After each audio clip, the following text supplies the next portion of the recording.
everybody. Welcome to Lower League America on Compass Football. I'm Jason Davis, and as always, I'm happy to be joined by Nipun Chopra from SockTakes.com. Nipun, how are you today? I'm great, Jason. Belated happy birthday to you. You are a year closer to being as old as the sun. I'm getting up there in age. I'm not going to deny it. We won't talk about how old I am. I'm feeling pretty good for my age, Nipun. Now that you look great. I'm not running any marathons anytime soon. I'll say that. I know you're working on that. Well, maybe that's for a different day. All right, Nipun, we're back at it here. We do have a feature story. We're going to talk about Detroit City FC. But before we dive into any of that, let's talk about who you're repping today. What you wearing on your shirt? The great, wonderful Kingston Stockade FC in the NPSL, team that everyone recognizes, brought into the ether, into the atmosphere by Dennis Crowley. He's been interviewed by everyone from Grant Wall to Sock Takes, so basically right at the top to all the way to the bottom. And he's always had an interesting interview. Kingston Stockade FC, a fantastic story in the NPSL. Yeah, I've had a chance to talk to Dennis myself, and obviously everybody. Yeah, you're in the middle, so there's Grant Wall here all the way here. Oh, I'm certainly not up there with Grant Wall. You're right. I'm a radio guy. We're like clowns. We're kind of down in this area. But Dennis Crowley doing great work with Kingston Stockade. They're going into, what year is this? 4 at this point?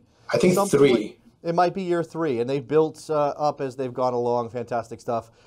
Kingston Stockade. Now, Nipun, one thing that I wanted to talk to you about on this show is something that you tweeted about on your personal handle. You're obviously covering soccer and lower division stuff for SockTakes.com, and this was about an interaction you had with U.S. Soccer as you attempted to get a handle on where U.S. Soccer President Carlos Cordeiro is in his understanding of the lower divisions. I don't want to put words in your mouth. Tell us what happened with this attempt to get Carlos Cordeiro on the record about lower division soccer. Sure. So probably for over a year, I've been reaching out to U.S. Soccer to talk to then Sunil Gulati and now Carlos Cordeiro about an interview focusing on the lower divisions, because obviously people have interviewed Gulati and Cordero about MLS and U.S. Soccer and the national team, but I feel like there's no one really talking really about the lower divisions, and that was kind of the niche I was focusing on. That was what I was going for. I never got a response with Sunil Gulati. With Carlos Cordero, I was just pushed back, and then eventually I got a call. I was asked to call U.S. Soccer representative. And he asked me what sort of questions I was going to ask Sunil Gulati. Carlos Cordero. And I replied with the gist was I want to ask about stuff that affects the lower divisions, not anything too detailed about teams or formations or any of that stuff, just about the status of lower division soccer, of the NPSL, the health of the NPSL, the health of USL, teams dying, franchise fees, that sort of thing. And I was very bemused by the response I got on the phone, which was, I don't think Carlos would be able to answer those questions.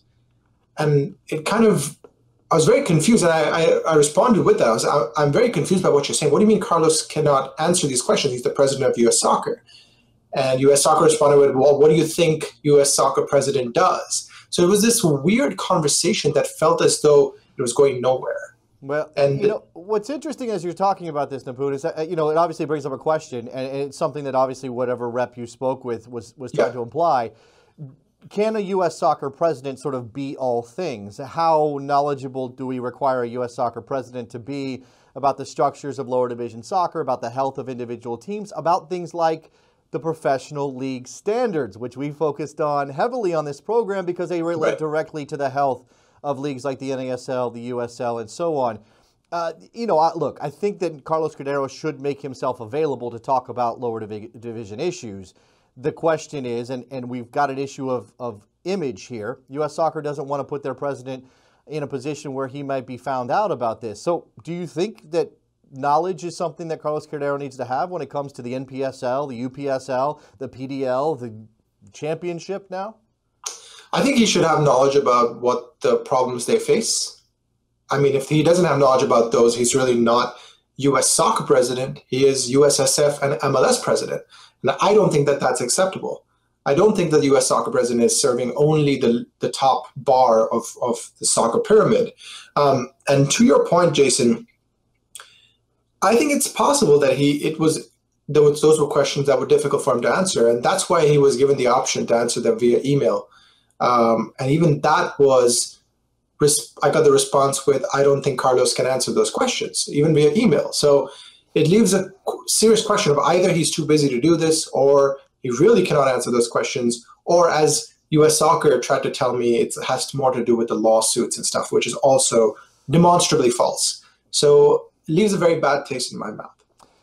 I think that we're at a point now with everything that's gone on, and some of the planks in the platform that Carlos Cordero ran on, Nipun, Right. that it's necessary for him to step up and answer the call. And we're not, again, we're not talking about a shakedown of the U.S. Soccer president. You're Right. not going to attack the man, simply trying to get a sense of where he sees lower division soccer in the United States, because I think we could all agree, and you and I are here doing this program because we believe that there is a place for lower division soccer in the U.S., and it's needed to grow, to move forward if we're going to explore and give options to all of the kids who want to play, to fill stadiums across the country, which, again, spreading the gospel of soccer is Right. U.S. Soccer's mandate.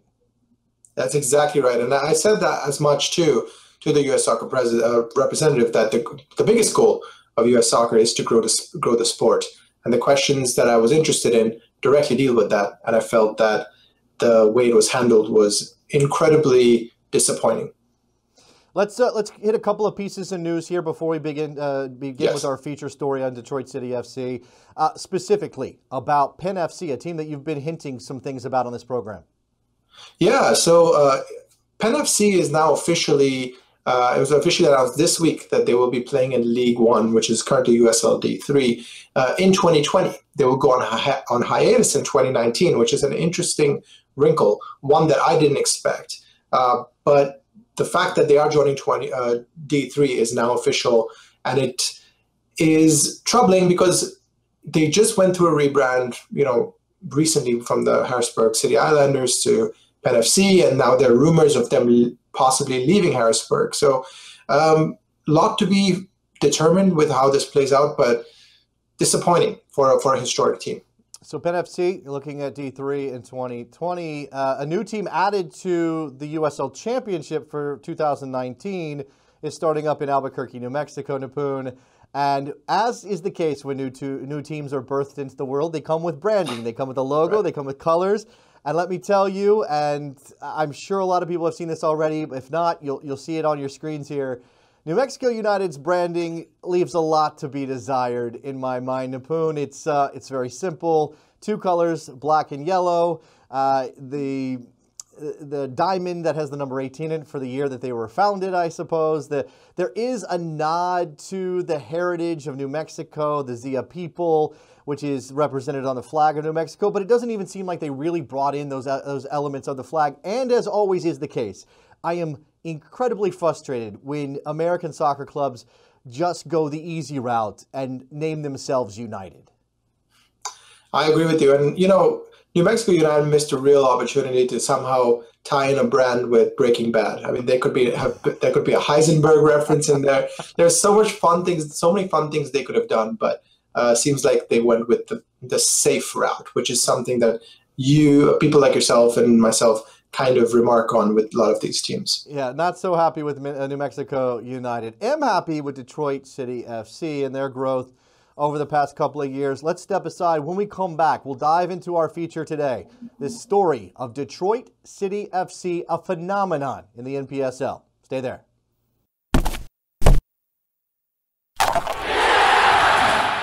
Back on Lower League America, Episode 6, our feature today, the story of Detroit City FC of the NPSL. As I said before, a phenomenon. Nipun Chopra here. We're going to dive into the history of Detroit City, because this is a very young club, despite all of the impact that they've made on American soccer. Yeah, it's to be fair, there are not a lot of old clubs in the NPSL. Most of the old clubs are gone, with a few exceptions. Clubs like Detroit City, Chattanooga kind of fall into the 5 to 10 year range, which is what we want to see more of, Jason. It's something that we aren't seeing enough of, and we did an analysis on this that showed that we're not seeing enough of this. So Detroit City FC is a club that has really taken American soccer, and I don't want to overstate it, but in some ways, to a certain extent, world soccer by storm. Given that it's an NPSL club, it has achieved things in the global game that no other NPSL club and not most USL, NASL clubs have. Certainly. So for me, it's an incredible story.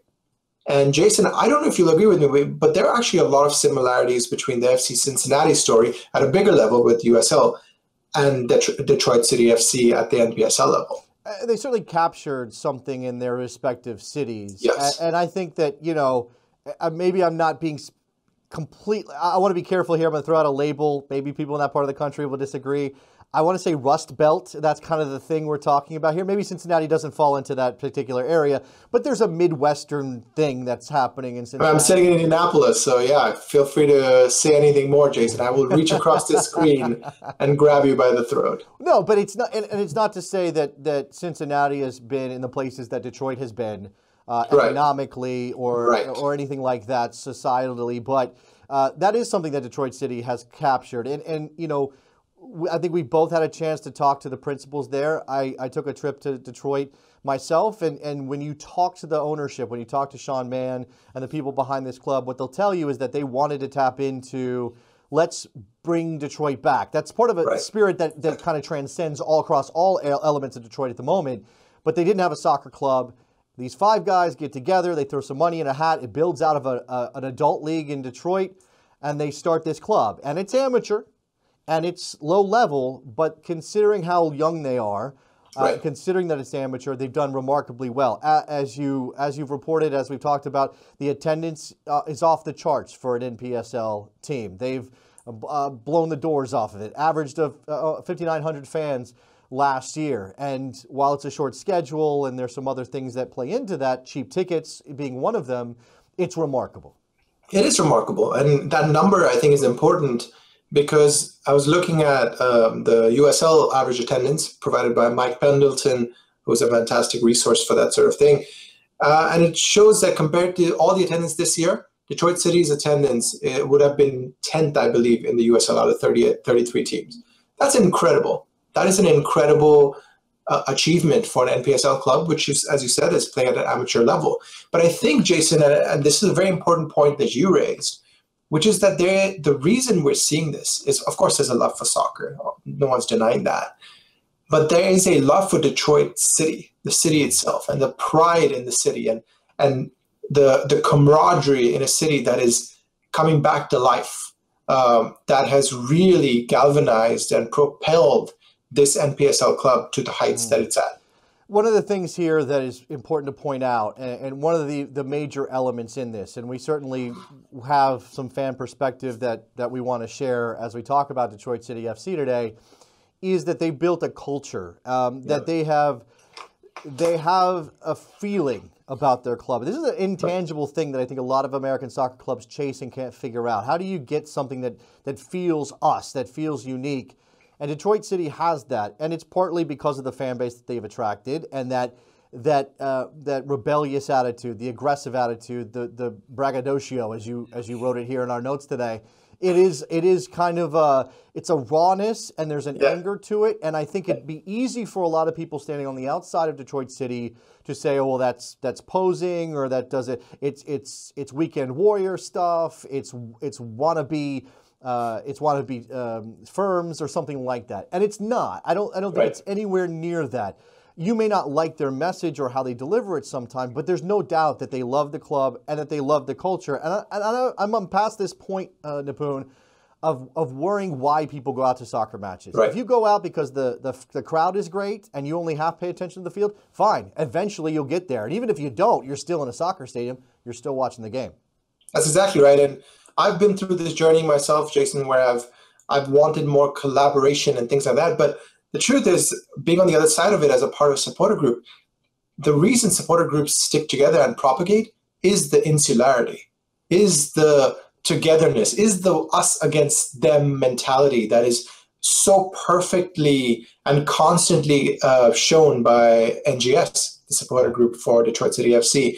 And yes, there's some braggadocio and there's some caustic elements in there, but there's togetherness, and that insularity is the reason NGS is the envy of many supporter groups across the nation, regardless of level. Yeah, they do a fantastic job up there with that culture, with that fan base. Now, we come to a crucial question here when we talk about Detroit City FC. Again, incredible attendance numbers for an NPSL team. And as this is sort of built into our society, but also because of soccer and the ambitious nature of trying to build something, the question becomes what's next for Detroit City FC, right. And they have a question before them. Do they go professional? It's not an easy one. No, it's not, Jason. There's so many different elements that need to be discussed here. Should Detroit City FC go pro? There are questions of revenue. There are questions of why they should or why they shouldn't. There are questions of fan experience. And we should deal, and of course, the league that they're going to join, which is the NPSL Pro as well. So there are multiple angles that we can approach this question, and we should try to take them one at a time, maybe.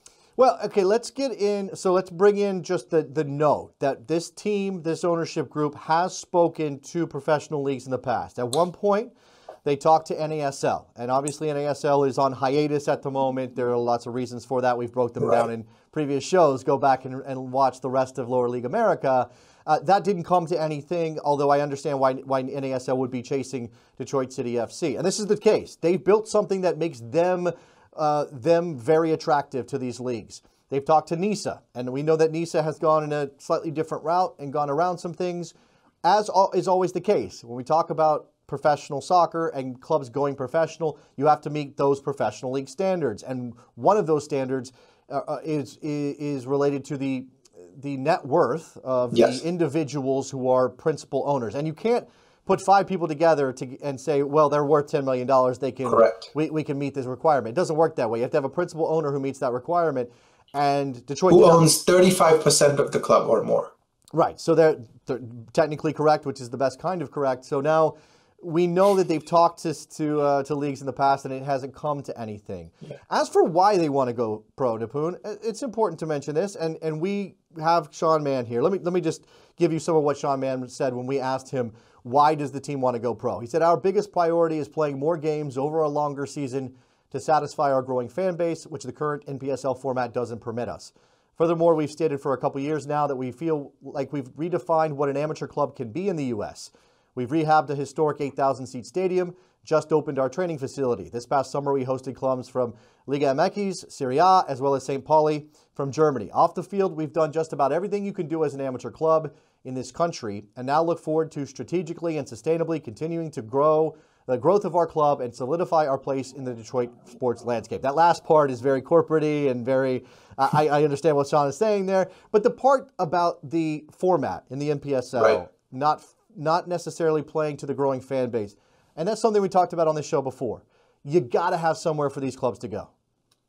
Yeah, and the players and the fans to go, because if you're competing against leagues like USL, which is honestly what NPSL is doing now, and they are playing year-round, the just logic states that the team that's playing year-round is going to be the more attractive to sponsors, definitely, but also to fans and also to investors. So it's something that has to be is an issue that NPSL is dealing with and has dealt with for a while, and they're finally making the moves to set that right. Yeah.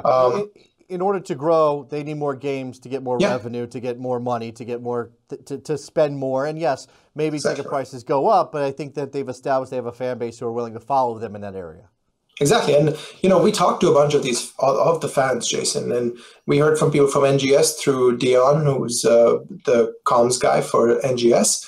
And Dion, via Dion, all of them said, they don't really care about which league the club is. They'll follow the club, as you said. So club over league, which is something we hear a lot.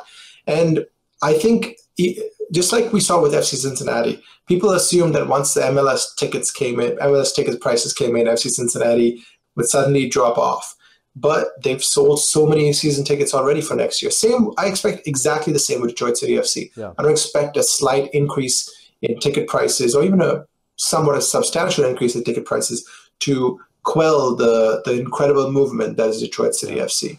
As for the finances of Detroit City FC, and of course we don't have the books completely open in front of us, but what we understand is that their budget in previous years, 2018, $1.5 million And for an amateur club, Nipun, I mean, how could we possibly contextualize that? So this is where I want to take a little bit of a step back, because until now I think I've been very very positive about DCFC, but I am not sure. So this is, by the way, the number that we were given, 1.5 million, comes from an article in a local newspaper. In Cranes, Detroit, yes. Cranes, Detroit, thank you. Yeah, Cranes, Detroit. And I have looked at quite a few books in the last couple of years, and there are USL teams that are spending 1.5 to 3 million, and they are struggling. There are obviously USL teams that are paying a lot more and are struggling too, but 1.5 million for an amateur team is a scary revenue if that number is accurate. And by all right, we're talking about budget. And remember, this is again where the question comes in about going professional. They don't pay their players right now. There's no payroll when it comes to their playing staff. I don't imagine that they're spending a lot on their coaching staff. There's something there, but it's probably not a lot of money. So as with everything, they have a big budget. They're bringing in a lot of money, but they're also spending a lot of money. They've refurbished the stadium. I know they crowdfunded a lot of that, but they're also launching new initiatives, including a field house, which we know includes indoor fields and all sorts of fan opportunities for interaction with the club. We have another quote from Sean Mann, one of the owners of Detroit City FC. He said, "Our number one priority as a club since we began was sustainability." That's what we're talking about here. "You can't ask people to care about your club and have a sense of ownership in its success if there is an underlying fear that it may go away, which has been the norm in non-MLS soccer. That principle guides our decisions, and we look to any move to the professional ranks with the same fiscal conservancy that we've adhered to in our first 7 seasons." By the way, that we maybe shorted them a little bit on some of the time that they've been around. They've been doing this for some time. They've got a grasp on it. But again, it's a big step to go pro. So that's what we're talking about, is sustainability and going pro. Exactly. And, both Dion and, of course, Sean himself have said that the idea is to scale up, and they believe that they can scale up. But I think, as you point out, they're not paying their players yet. And when they go to a full season, game ops increase. So my concern still remains, and I think it's a fair concern, if scaling up can work as seamlessly as everyone seems to believe it will with DCFC. But the flip side of that, Jason, is if there's an NPSL team in the country that can scale up, it has to be DCFC. It absolutely has to be DCFC. So DCFC is kind of going to be the test for us to see whether this scale-up model is possible. Absolutely. Now, we asked Sean Mann about their revenue streams. He indicated that 40% of their revenue comes from tickets, 40% or 30% rather from sponsorship, and the remaining 30% from merchandise. And they do very well selling their merchandise, which I do think can be a driver of this. Now, you can't bank on that all the time. And I do think there are some clubs that kind of look more like T-shirt companies than they do soccer clubs. But I don't think that's the case with Detroit City FC. Of course, they do have the vibrant fan base. You see in the pictures, you're going to see a bunch of them here on Lower League America. Keyworth Stadium is the home. It's in Hamtramck. It's in a cute little neighborhood there. It's very tight quarters. You kind of walk through the neighborhood when you take part in the procession to the stadium with the fans. There's obviously smoke bombs going off, lots of drums and singing. It's an incredible atmosphere. And the fans helped raise the money to refurbish Keyworth Stadium so they can move, because they were previously playing in another high school venue. Almost 750,000 raised by fans. That is incredible. Yeah, absolutely. You mentioned Dion from NGS. I got a little perspective from him, Nipun, as well. And this is important. What do the fans want? You mentioned the club over the league. That's certainly a major tenet of what the NGS and the fans of Detroit City FC believe. What else is it they want? Yeah, so the reason they want to see the club go pro are a few reasons, and the guys from NGS and Dion told us these things. One was they want to see more players retained, in the sense that they want to see the same players coming back, so that they can build that relationship with those players. One of the ways to do that is to pay the players. And all of them want to see players paid. I think there are too many people, especially folks who are kind of very anti-NPSL, well, not anti-NPSL, but anti the independent model, as we like to call it, although that's not really a thing, who suggest that NPSL clubs can't really afford to have this conversation until they pay their players. But fans really do want the players to be paid, and that's one example of that. They want to see more games so they can attend more games and have more fun and, be out with their girlfriends and boyfriends and spend their time together watching soccer. And then they also believe that going pro will have a snowball effect. What they meant by that is if there are more games, more tickets are sold, more revenue means more games, more tickets sold, more players, better players. And they believe that snowball effect that we all kind of believe in logically would also happen. Now, there is a question. You said the independent model, whatever that is, just this idea that you are outside of a system that currently is dominated by MLS and obviously USL, and they're growing and they're centralized, and there's corporate feelings about that. And Detroit City has a very non-corporate vibe to it. Correct. And I think what's interesting is to consider, and Dion is just one person, but he does kind of speak for the general ethos of the fan base, is how far the fans are willing to see that go before it's okay, well, that's too much. They certainly don't, and I don't think I speak for the fan base. I'm just passing along what I've heard. They certainly don't want somebody rich to come in and take over the club, pull them up to MLS, because then it's not Detroit City anymore. I mean, I think that's accurate. I think that if magically someone came in and Sean approved and NGS approved that it could end up in an MLS or USL-like league, but I think those bridges are pretty burnt. So I think Detroit City's home will be in an independent league, NPSL Pro, and possibly in the future something like NISA. I don't see them going USL or MLS. This is proof of concept, okay? We've never had, as far as I'm aware, we've never had a successful amateur club figure out how to go pro and sustain themselves into the future. Now, we rightfully have identified the budgeting and some of that as perhaps an issue. I mean, money's always an issue. That's not to say they can't handle it, or they can't pay their players eventually, or they don't have enough money to do X, Y, or Z. But that does bring in new expenses. The other part of this, Nipun, and I think this is the bigger part. The bigger part, I agree. The sustainability of the league that they play in.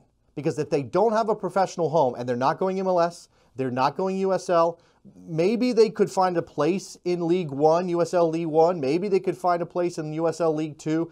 I mean, that is USL, but I mean, maybe they could find a place. That's PDL, US League Two. That doesn't do any better. It's not any better than NPSL for them. Right. But we know that they don't really want to engage in that structure. They've explored NPSL Pro, but we don't know what that is. Yeah, no, none of us do yet. I've heard some rumors, but nothing substantiated. And, just like the fate of New York Cosmos was inextricably tied to the NASL, the fate of Detroit City FC going pro is inextricably tied to NPSL Pro. So if NPSL Pro is a non-sustainable model, which ends up in 4, 5, 6 clubs going under, I think that hurts Detroit City FC immensely. It has a huge impact on Detroit City FC. Of course, the net is much closer. The net is still NPSL. But I think it hurts the idea of whether Detroit City can succeed in the independent model without joining, like you said, USL or League One. Well, again, I think it obviously is the proof of concept fails at that point. Now, it doesn't mean that somebody else can't do it one day, but we know it's going to be difficult. And we know that the obvious candidate to follow in these footsteps, Chattanooga FC, is now staving off a challenge for their market from a professional club that is not attached to them at all. So we want to see Detroit City FC meet the ambition that they have in the club, but also be able to find a nice home. And I'll say this, and this will be my last thought on Detroit City FC, Nipun, before I give you yours, is that regardless of what happens with the Detroit City FC, I want them to go pro if they want to go pro. I certainly want that. But if that doesn't work, or if the league collapses around them, they have to have a place to go back to, or they have to have a place so that the name and the club can still survive. If they have to go back to being amateur, okay, so be it. But let's not have another situation, any more situations, where clubs start up, burn brightly for a little while, do some things, take a big swing at something bigger, and then fall flat and disappear. That can't happen anymore. No, I agree. I totally agree. And my final thought is Detroit City FC and NPSL Pro find themselves in a situation where they have to make this move now. They have to be in the market to make sure that no one else comes and undercuts them, play a full season. But at the same time, they have to make sure that between now and fall kickoff is what we're expecting with NPSL Pro, that they get their ducks in a row, stabilize, and make sure that the lowest common denominator in the NPSL Pro, whichever is the weakest team, make sure that they have their ducks in a row so that you're not collapsing a year out. 2019 is going to be a massive year for Detroit. Every year, Jason. Every year. Every year. You're right. All right, that's the story of Detroit City FC up to the current day. Let's step aside. When we come back, Nipun and I will wrap up this edition of Lower League America. Stick around.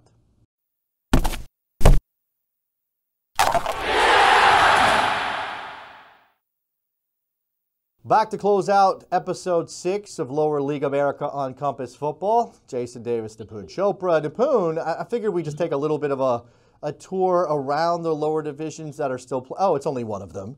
USL. I'm going to call it US. It's still USL, right? Like when do I have to officially make the transition to USL Championship? When do I after the cup? After the cup. Okay, so right now it's still just the USL. Correct. We do have a points champion. I don't know, how much does this hurt you to recognize the supremacy of FC Cincinnati in 2018?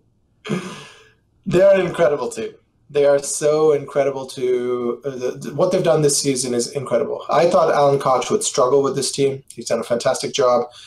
He has a team that can score from anywhere on the pitch. When you have Ledesma, he can score from anywhere on the pitch.